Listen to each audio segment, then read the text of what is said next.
Hi guys, it's Jess. Welcome back to my channel and this is my June TBR. So as everyone knows, June is Pride Month and I just want to say a very happy Pride to all of you out there. I hope you have a wonderful month filled with joy and acceptance, and I also hope that you have a fantastic time reading all of the amazing queer books that have been coming out in the last few months.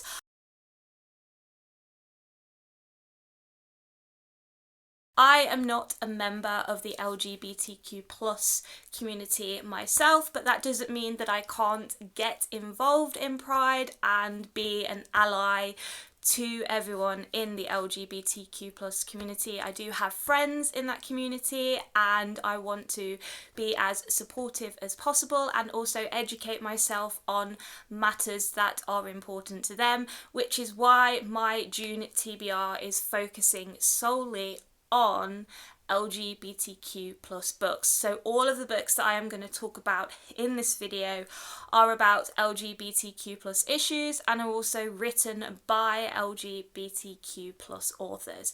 So I do have a few physical books that I want to show you guys, but I also have a lot of ebooks as well. So without further ado, I'm just going to jump straight in to the TBR. So we'll start with all of the physical books that I want to read this month, and I actually only have three. And the first book that I want to talk to you guys about is the book that I am reading for the Buzzwordathon. So the buzzword for June is to read a book with a name in the title, and I have gone for Cinderella is Dead. Now I actually have started reading this today. I'm about 100 pages in and I'm really enjoying this. It's kind of like a Cinderella retelling, but it's also like a twist on that story, and it's set in a world where 200 years ago, Cinderella obviously existed and she met her Prince Charming, and now the current king, who is ruling Lille, has this rule where girls have to go to a ball and that's where they will meet their suitor and get married off and live with them for the rest of their lives.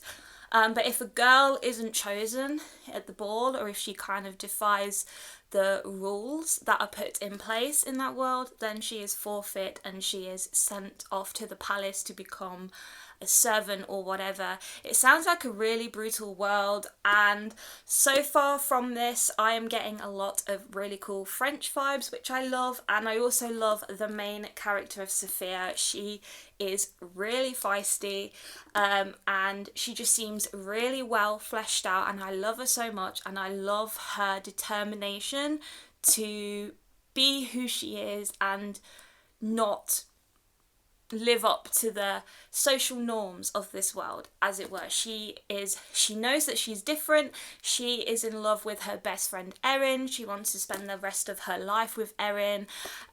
She doesn't want to be married off to a man. She has no interest in men, and she's cool with that, and she wants other people to be cool with that. So I'm really loving this story so far, and I'm really excited to see where it goes. I've heard amazing things about this, and I know that Kaylin Bayron's latest book has just come out, so I'd be super interested in reading that one soon as well. Next we have The Minders by John Mars, and I was actually told by someone online a while ago that I shouldn't read this book for Pride because it is not about gay issues. I don't know if this person is part of the LGBTQ plus community or not, but yeah, they said that it's not about gay issues, so I shouldn't read it. However, I have been told by people on Twitter that I can read it for Pride because it is by a gay author, and gay authors do not have to write about the gay experience all of the time. And so I am very excited to be getting to this. This is John Mars's latest release. I've read two of his previous books and I loved both of them.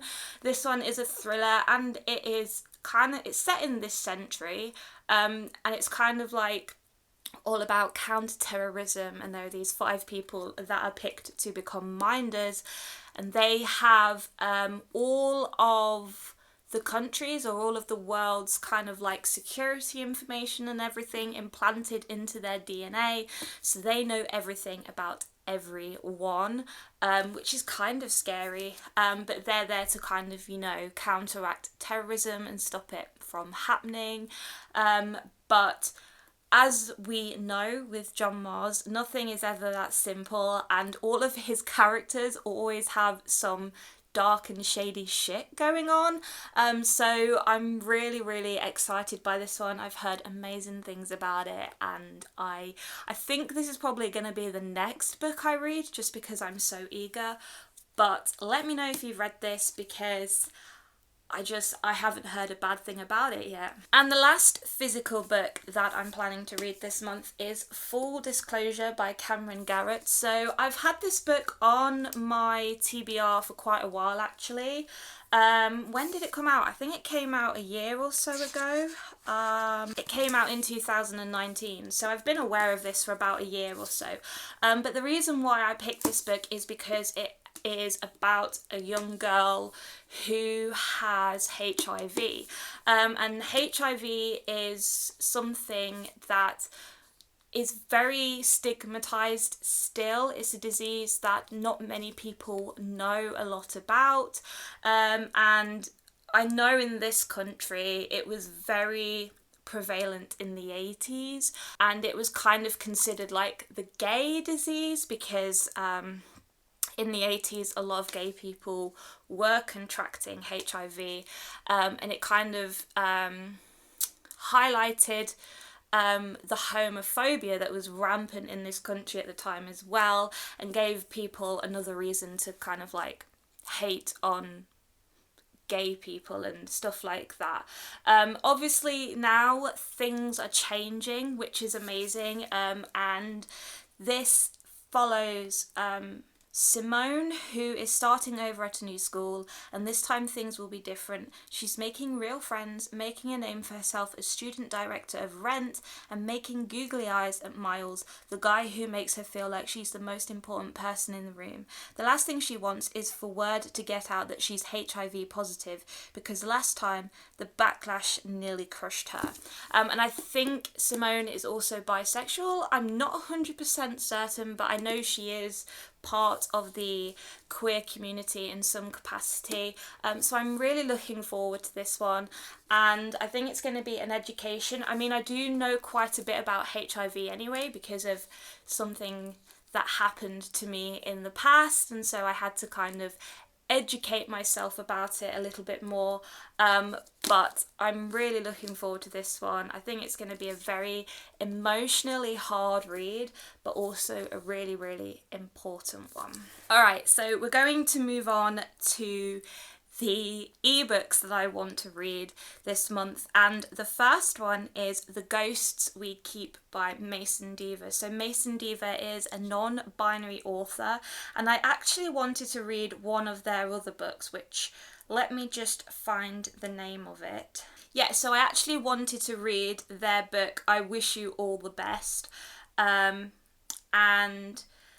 the only problem with that was that I couldn't seem to find a copy of it anywhere. I couldn't buy it physically in this country at the moment, and it doesn't seem to be on Kindle. But their new book has literally just been released. It came out yesterday, so the 1st of June, The Ghosts We Keep, which is all about this teenage boy called Liam, whose older brother is killed in a hit and run.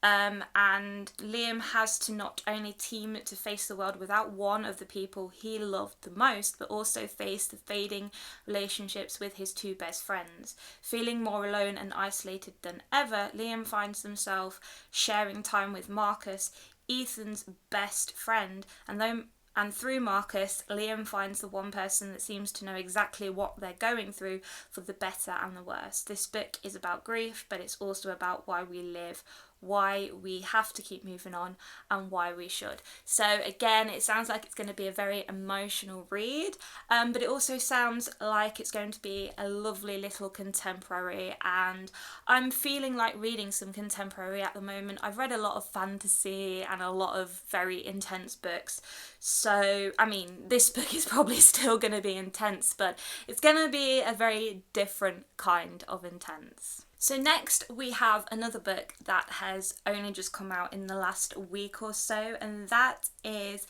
Hani and Ishu's Guide to Fake Dating by Adiba Jaigirdar. So Adiba Jaigirdar is the author of The Henna Wars as well, which is another book that I am very interested in. So I might try and squeeze that one in this month as well if I can. But I'm really looking forward to this one because this book obviously follows the fake dating trope, and I haven't read a lot of books with that trope, but it's something that has always kind of piqued my interest a little bit, and I think it's going to be quite fun and light-hearted. I know a lot of people have really been anticipating this book, and I have heard amazing things about the Henna Wars, so I think this one is going to be quite good as well. But this one follows Hani, and she is bisexual. She comes out to her friends and they invalidate her identity, saying she can't be bi if she's only dated guys. Hani blurts out that she's in a relationship with a girl her friends absolutely hate, Ishu. Ishu is the complete opposite of Hani. She's an academic overachiever who hopes that becoming head girl will set her on the right track for college. But Ishi agrees to help Hani if Hani will help her become more popular so that she stands a chance of being elected head girl. Despite their mutually beneficial pact, they start developing real feelings for each other, but relationships are complicated and some people will do anything to stop two Bengali girls from achieving happily ever after. So yeah, like I said, it sounds like it's going to be a quite cute and fluffy read, and I'm also very interested to see how the two girls' cultures affect their sexuality and vice versa, and it sounds like something that I'm going to enjoy, and it sounds like a book that I really need right now. Alright, so a book that I have mentioned on my channel a few times recently, and a book that is one of my 5-star predictions for this third of 2021 is Cemetery Boys by Aidan Thomas. So this is a book that has been out for a while now, and everyone loves this book. I've heard incredible things about it.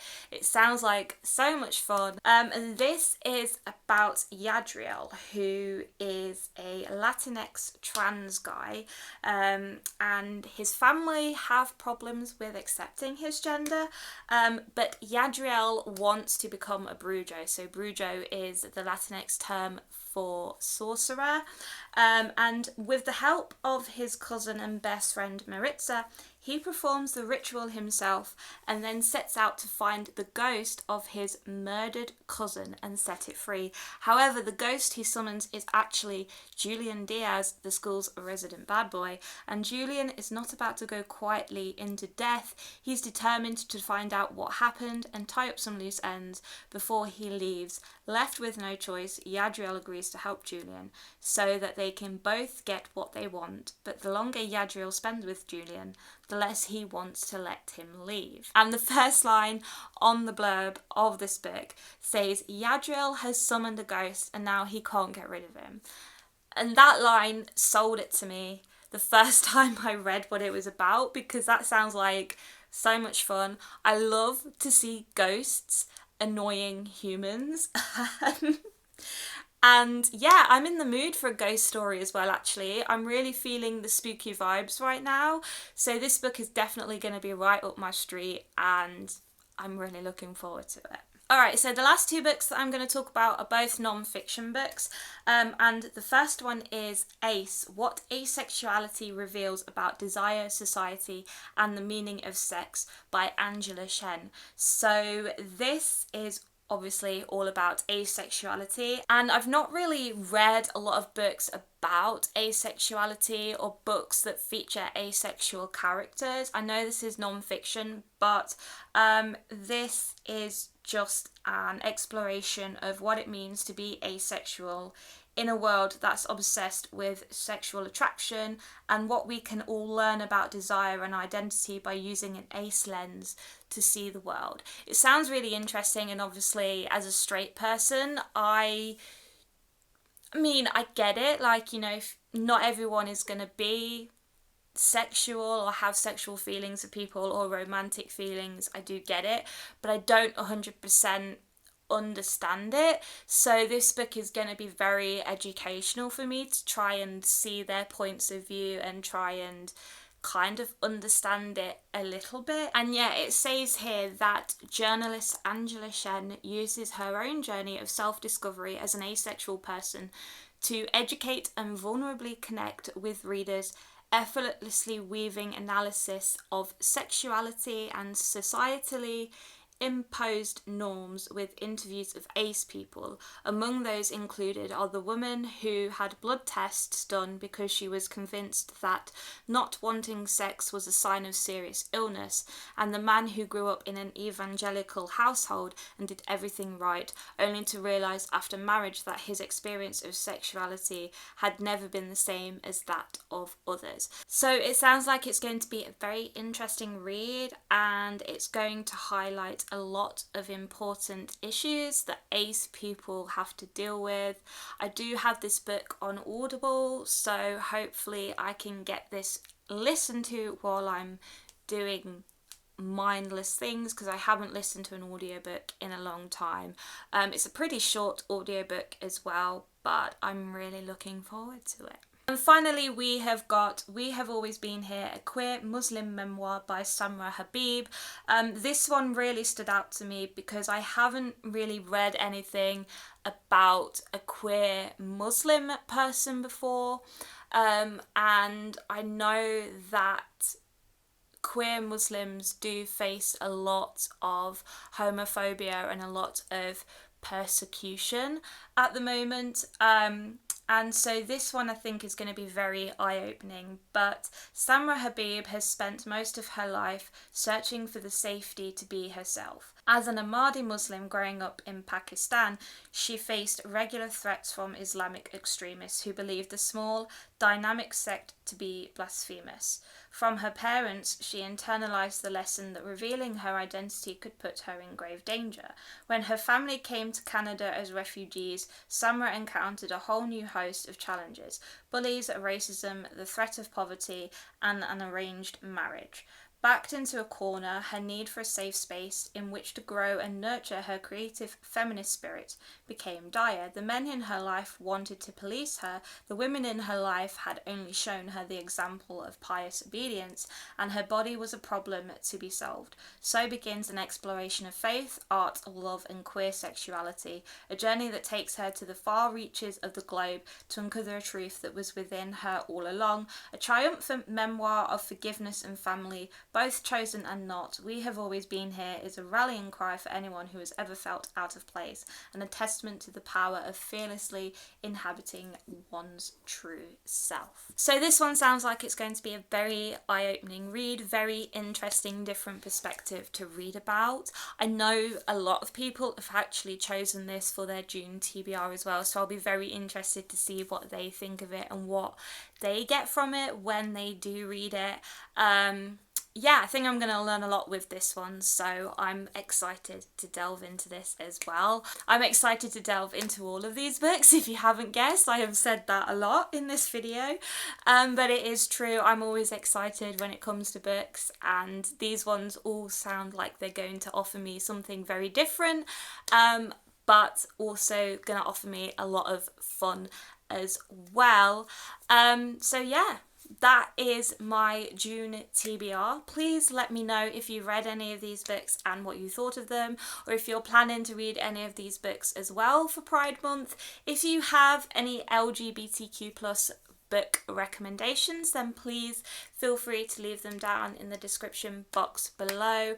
I have tried to make a very conscious effort this month to diversify my reading list and not just read books by white people, and yeah, like I want some more diverse recs, so please just leave them down there. I would appreciate it. If you like this video, then leave a cheeky thumbs up, and please subscribe to my channel so you can see more videos from me in the future, and I will see you all in another video very soon. Bye guys.